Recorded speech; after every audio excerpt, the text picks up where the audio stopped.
Hey guys, and welcome back to another Warframe video. Today I'm actually going to take a look at one of the new Kitguns.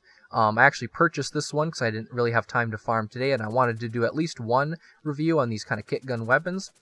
And I bought it for 180 platinum, which was expensive, but I'm actually very impressed with it. Now, if you want to build this yourself, because it's probably not on sale anymore, the grip is the love tap, the chamber is the Tombfinger, and this is the basically determines what it fires.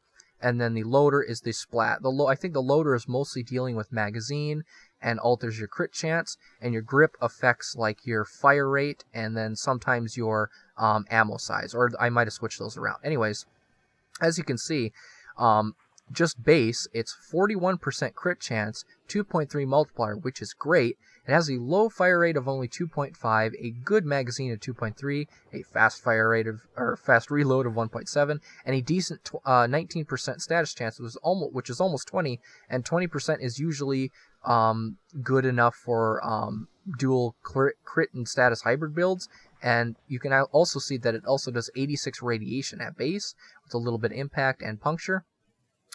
So this is actually great for Grineer and KhorCS, because KhorCS, MOAs, and robotics have robotic health, which is weak to radiation, and then the alloy armor enemies of the Grineer are weak to radiation as well, and it also applies that status effect that makes them confused. Now, I had to stick on 3 Forma on this, and I came up with this build here. It actually lets me reach 103% critical chance and a 4.6 multiplier, 80% status, and then you can just see the damage right here. It's actually pretty insane. I actually managed to crank up the corrosive higher than the radiation, so I can actually deal procs with corrosive more than the rad, which is actually very good.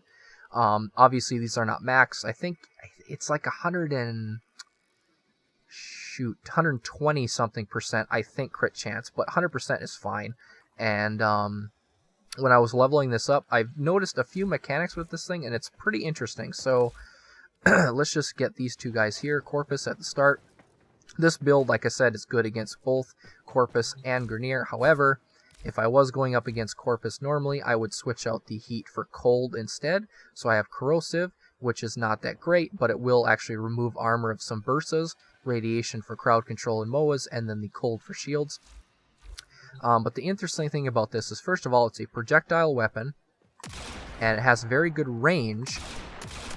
But there's also something very interesting about this as well. Now, it has an AoE, actually, when you hit something.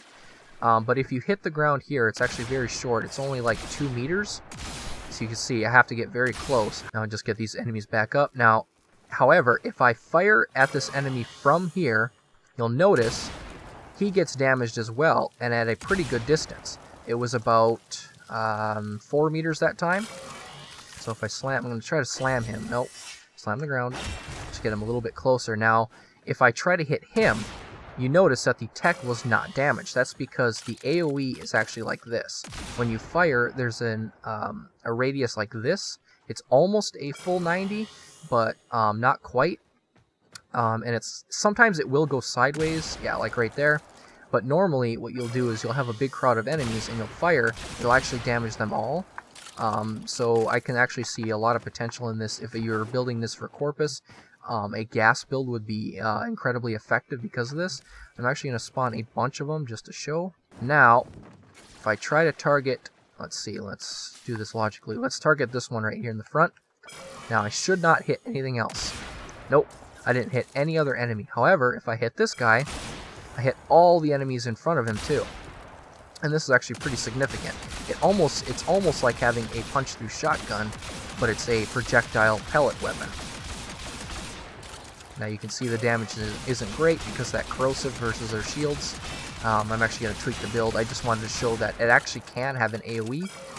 It's a little bit inconsistent. Sometimes it works when they're 90. Sometimes it will work from behind, but rarely. See, it still didn't do it, then it did it, because it's like a arc like this. So yeah, I'm going to change out the build, and then we're going to do the testing as KhorCS for real. Although, actually thinking about it, this would actually be the most effective build, because I was thinking gas and electricity, but we already have the radiation for robotics, and the gas procs will actually go through their shields. So we're going to want to target shields as much as possible with the impact. So we're actually going to add cold.